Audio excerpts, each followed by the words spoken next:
تو زید ایک کیا ہے معرب لفظ ہے، یعنی اس کا اعراب بدلتا رہتا ہے۔ اسی طرح اگر کوئی ایسا لفظ ہے جس کا اعراب نہیں بدلتا، ہمیشہ بھلے اس کے ساتھ کوئی سا بھی لفظ آ جائے لیکن اس کا اعراب اپنی جگہ پر قائم رہتا ہے، تو ہم کہیں گے کہ وہ لفظ کیسا ہے؟ مبنی ہے، ٹھیک ہے۔ تو عامل ہے یا معمول، پھر تیسری چیز دیکھنی ہے عامل ہے یا معمول۔ جیسے زیدن کا میں نے آپ کو اعراب بتایا نا کہ زیدن کا اعراب بدلتا رہتا ہے۔ اب کچھ الفاظ ہوتے ہیں جن کی وجہ سے یہ زیدن کا اعراب یا زیدن جیسے دوسرے الفاظ جن کا اعراب بدلنے والا ہوتا ہے ان کا اعراب بدلتا ہے، یعنی زیدن کا اعراب خود بخود نہیں بدلتا، لیکن کچھ عامل ہوتے ہیں، کچھ عمل کرنے والے ہوتے ہیں ان پر، جو ان کو کبھی ضمہ دے دیتے ہیں، کبھی رفع دے دیتے ہیں، کبھی جر دے دیتے ہیں، ٹھیک ہے۔ سمجھ آ رہی ہے یہاں تک بات؟ پہلے ہمیں کیا کرنا چاہیے، جب بھی ہمارے پاس کوئی جملہ موجود ہو تو اسم اور فعل کو ہم نے تمیز کر لینا چاہیے۔ پھر دیکھنا چاہیے کہ معرب ہے یا مبنی۔ معرب وہ ہوگا جس کا آخری حرف یعنی زیدن کا جو دال ہے، دال کا اعراب بدلتا رہے گا۔ مبنی وہ ہوگا جس کا آخری حرف ہمیشہ اپنی حالت پہ رہے گا، یعنی کبھی بھی نہیں بدلے گا۔ اب جو چیز بدلواتے ہیں، ان اعراب کو بدلنے کے پر مجبور کرتے ہیں، وہ کیا کہلاتے ہیں؟ عامل، ٹھیک ہے۔ اور یہ بھی معلوم ہونا چاہیے کہ کلمات کا تعلق آپس میں ایک دوسرے کے ساتھ کس طرح ہے، تاکہ مسند اور مسند الیہ ظاہر ہو جائیں اور جملے کے صحیح معنی معلوم ہو سکے۔ اب ہمیں اس میں یہ بھی دیکھنا چاہیے کہ کلمات کا تعلق آپس میں کس طرح سے۔ اب آپ نے دو چیزیں پڑھ لی، چلے میں آپ سے پوچھتی ہوں کس طرح سے ان کے درمیان کیا تعلق ہے۔ مثالیں بہت آسان ہیں۔ ہم نے پڑھا تھا کہ زیدن عالمن، ٹھیک ہے، زیدن عالمن میں زیدن اور عالمن کے درمیان کیسا تعلق ہے؟ زیدن اور عالمن کے درمیان اسنادی تعلق ہے، ٹھیک ہے۔ اس کو ہم نے مسند الیہ بنایا تھا، زیدن کو اور عالمن کو ہم نے مسند بنایا تھا۔ اسی طرح ہم نے ایک مثال پڑھی تھی کہ غلام زیدن، زید کا غلام۔ اب اس میں کون سا تعلق پایا جاتا ہے؟ اس میں پایا جاتا ہے اضافت کا تعلق، غلام مضاف زیدن مضاف الیہ۔ تو دونوں میں آپس میں کس طرح تعلق پایا جاتا ہے؟ مضاف الیہ والا اضافت کا تعلق، اور اس میں اسنادی تعلق پایا جاتا تھا، ٹھیک ہے۔ تو یہی بتایا جا رہا ہے کہ جملے کے درمیان، جملے کے جو اجزاء ہیں، کلمات ہیں، ان کے درمیان ہمیں کیا کرنا چاہیے؟ ہمیں جو ہے دیکھنا چاہیے کہ آپس کا ان کا تعلق کیسا ہے، ٹھیک ہے۔ ان کا آپس کا تعلق کیسا ہے، اس سے ہمیں اس کے صحیح معنی معلوم کرنے میں مدد ملے گی، ٹھیک۔ جملہ باعتبار ذات کے 4 قسم کا ہوتا ہے، ٹھیک ہے۔ جملے کے بارے میں بات کر رہے ہیں، بتایا جا رہا ہے کہ ذات کے اعتبار سے، اس کے اپنے اعتبار سے وہ کتنے قسم کا ہو سکتا ہے۔ تو 4 طرح کا ہو سکتا ہے، اسمیہ ہو سکتا ہے، فعلیہ ہو سکتا ہے، شرطیہ ہو سکتا ہے، ظرفیہ ہو سکتا ہے، ٹھیک ہے۔ اسمیہ کی میں نے آپ کو پہچان بتا دی کہ اگر کسی جملے کے شروع میں اسم آ گیا تو وہ جملہ اسمیہ ہے۔ اگر کسی جملے کے شروع میں فعل آ گیا ہے تو وہ جملہ فعلیہ ہے۔ اب شرطیہ اور ظرفیہ آپ کے لیے تھوڑا سا نیا ہے، اس کے لیے ہم پڑھ لیتے ہیں۔ دیکھیں جملہ اسمیہ کیا ہے؟ جملہ اسمیہ زیدن قائمن۔ اب اس کا پہلا جو جز تھا وہ اسم تھا، جس سے ہمیں پتہ چل گیا کہ جملہ کیسا ہوگا؟ جملہ اسمیہ ہو گیا۔ زیدن قائمن یعنی زید کھڑا ہونے والا ہے، ٹھیک ہے۔ قائمن جو ہے اس میں فاعل کا صیغہ ہے، اور اس میں ہم معنی نکالتے ہیں اس طرح، کھڑا ہونے والا، کھانے والا، پینے والا، فاعلن کے وزن پر ہے یہ۔ زیدن قائمن، زید کھڑا ہونے والا ہے، ٹھیک ہے۔ فعلیہ میں کیا ہوگا؟ پہلا جو جز ہے وہ فعل ہوگا اور دوسرا فاعل ہوگا، یہ آپ نے پڑھ لیا ہے پہلے، ٹھیک ہے۔ تو اجرا بھی ہو رہا ہے ہمارا ساتھ ساتھ، تو قامہ فعل اور زیدن فاعل، فاعل مل کر جملہ فعلیہ خبریہ ہوا، ٹھیک ہے۔ اس کے بعد جو ہے دیکھیں جیسے شرطیہ، جیسے ان تکرمنی اکرم کا، شرطیہ کیا ہوگا کہ شرط لگائی جا رہی ہوگی کوئی نہ کوئی۔ یہاں پر ہے ان تکرمنی اکرم کا، اگر تم میرا اکرام کرو گے تو میں تمہارا اکرام کروں گا۔ دونوں آپس میں کیا ہے؟ شرط مشروط ہے، یعنی اگر یہ کام ہوگا تو میں یہ کام کروں گا، اگر تم میرا احترام کرو گے تو میں تمہارا احترام کروں گا۔ دونوں آپس میں کیا ہے؟ مشروط ہیں، ٹھیک ہے۔ تو ان تکرمنی اکرم کا۔ ظرفیہ عندی مالن، میرے پاس مال ہے۔ ظرف کا مطلب ہے کسی چیز کی جگہ کا بتانا۔ عندی مالن، مال کس کے پاس ہے؟ میرے پاس، ٹھیک ہے۔ عندی مالن، میرے پاس مال ہے۔ اب یہ چاروں قسمیں جو ہیں اصل جملہ کہلاتی ہیں۔ کیا کہلاتی ہیں؟ اصل جملہ، یعنی بیسک جو بنیاد ہے وہ 4 ہیں۔ کون کون سی؟ جملہ اسمیہ، جملہ فعلیہ، جملہ شرطیہ، جملہ ظرفیہ۔ جملہ اسمیہ وہ ہے جس کا پہلا حصہ اسم ہو، جملہ فعلیہ وہ ہے جس کا پہلا حصہ فعل ہو۔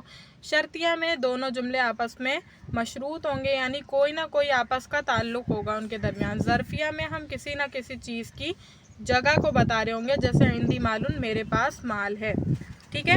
تو یہ ذات کے اعتبار سے جملے کی 4 قسمیں تھیں. اب ہے اعتبار صفت کے جملہ 6 قسم کا ہوتا ہے. صفات کے اعتبار سے کہ اس میں کیا کیا مخصوصیت کیا کیا خصوصیات پائی جا رہی ہیں، اس کے اعتبار سے جملہ 6 قسم کا ہوتا ہے. مبینہ، مبینہ کا مطلب ہے جو پہلے جملے کو واضح کر دے، جیسے الکلمۃ علی ثلاثۃ اقسام اسم و فعل و حرف. اس مثال میں پہلے جملے کا مطلب صاف معلوم نہیں تھا کہ وہ کون سی 3 قسمیں ہیں، دوسرے جملے نے اس کو بیان کر دیا کہ وہ 3 قسمیں اسم، فعل اور حرف ہیں. ٹھیک ہے.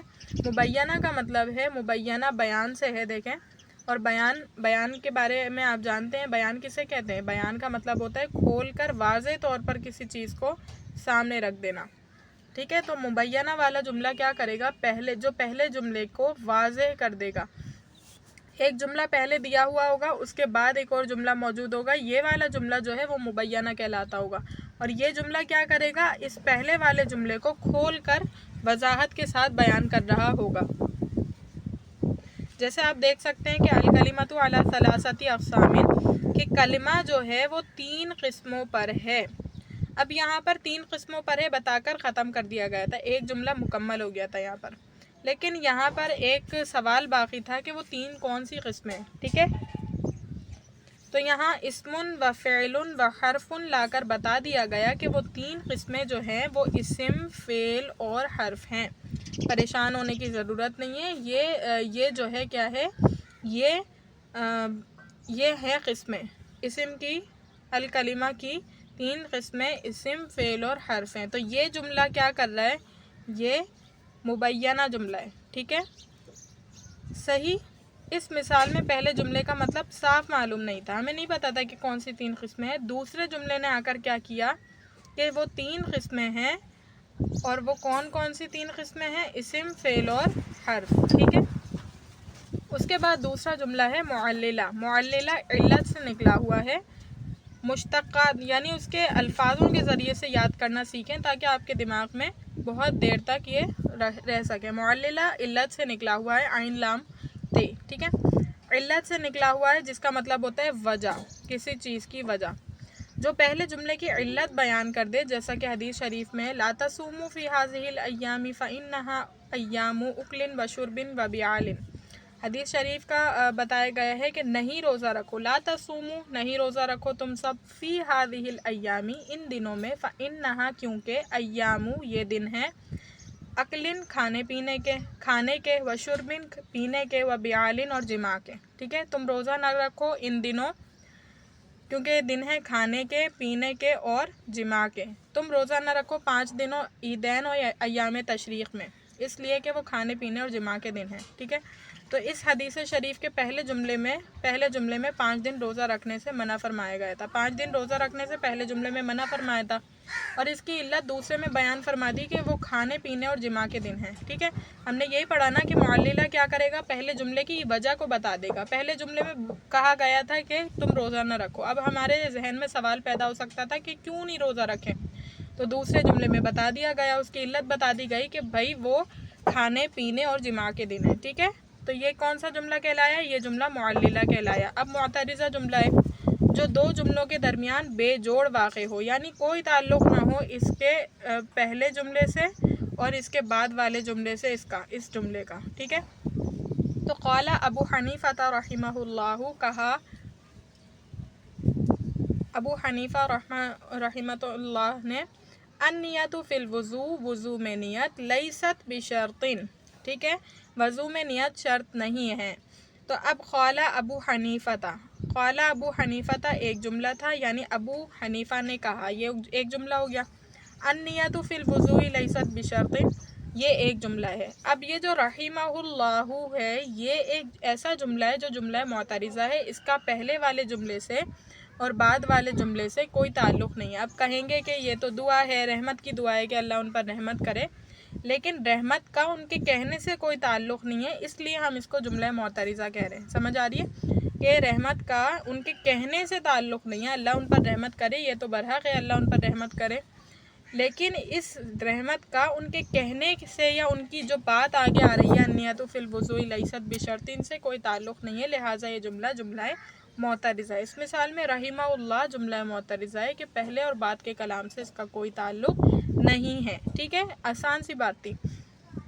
اس کے بعد دیکھیے مستانفہ وہ جملہ ہے جس سے نیا کلام شروع کیا جائے، جیسے الکلمۃ علی ثلاثۃ اقسام۔ دیکھیے ہم نے پہلے بھی یاد کر لیا تھا، دوبارہ یاد کرنے کی ضرورت ہی نہیں ہے۔ الکلمۃ علی ثلاثۃ اقسام، الکلمۃ علی ثلاثۃ اقسام کو کیا کہا؟ مستانفہ، یعنی وہ جملہ جس سے گفتگو کا افتتاح یا ابتدا کیا جائے، گفتگو کی ابتدا کیا جائے جس جملے سے، اس کو ہم کیا کہیں گے؟ جملہ مستانفہ، ٹھیک ہے۔ اس کو جملہ ابتدائیہ بھی کہتے ہیں۔ سمجھیں آپ کوئی مضمون لکھ رہے ہیں، ٹھیک ہے، عربی میں کوئی ایسے لکھ رہے ہیں، اس میں آپ نے پہلا جملہ لکھا الکلمۃ علی ثلاثۃ اقسام، کے کلمہ جو ہے وہ 3 حصوں میں تقسیم کیا گیا ہے، تو آپ کا یہ جملہ کیا کہلائے گا؟ جملہ مستانفہ، یعنی وہ جملہ جس سے ابتدا کی گئی ہو۔ اس کے بعد 5واں جملہ ہے حالیہ، وہ جملہ جو حال واقع ہو، جیسے جاءنی زید وہو راکب، آیا میرے پاس زید، وہو راکب، اس حال میں کہ وہ سوار تھا، ٹھیک ہے، آیا میرے پاس زید کے اس حال میں کہ وہ سوار تھا۔ اب یہ حال بتایا جا رہا ہے کہ زید کس حال میں میرے پاس آیا تھا؟ راکب ہونے کے حال میں، یعنی سوار ہونے کے حال میں۔ پھر اس کے بعد چھٹی قسم ہے معطوفہ، وہ جملہ ہے جو پہلے جملے پر عطف کیا جائے، جیسے جاءنی زید وذهب عمرو۔ عطف کا مطلب دونوں کا کوئی نہ کوئی ایک تعلق ہوتا ہے آپس میں، واو کے ذریعے سے، جو کہ اکثر و بیشتر بیان کیا جاتا ہے۔ اس کے علاوہ بھی بہت سارے حرف عاطفہ ہوتے ہیں، ٹھیک ہے۔ آیا زید میرے پاس، وذهب عمرو، اور عمر میرے پاس سے گیا، ٹھیک ہے، زید میرے پاس آیا اور عمر میرے پاس سے گیا۔ میرے پاس یہاں نہیں ہے عمر کے لیے، لیکن یہاں پر عاطفہ ہو رہا ہے، تو لہٰذا اس سے پتہ چلے گا کہ زید آیا اور عمر گیا، ٹھیک ہے۔ یہاں تک کہ بات سمجھ آئی کہ تو ہم نے کیا پڑھا آج؟ ہم نے جو ہے جملے کی اقسام پڑھی ہیں۔ پہلے ہم نے ذاتی اقسام پڑھی جو کہ 4 تھیں، جملہ اسمیہ، جملہ فعلیہ، جملہ شرطیہ، جملہ ظرفیہ۔ پھر ہم نے پڑھا اس کے صفاتی اقسام جو کہ مبینہ، معللہ، مستانفہ، معترضہ، ٹھیک ہے، حالیہ، معطوفہ وغیرہ تھے۔ امید کرتی ہوں کہ یہ لیکچر آپ کو بہت اچھی طریقے سے سمجھ آیا ہوگا۔ اللہ تعالیٰ سے دعا ہے کہ اللہ تعالیٰ ان لیکچرز کو، اس پڑھنے پڑھانے کو ہماری نجات کا ذریعہ بنائے۔ وآخر الدعوانا ان الحمد للہ رب العالمین۔ السلام علیکم۔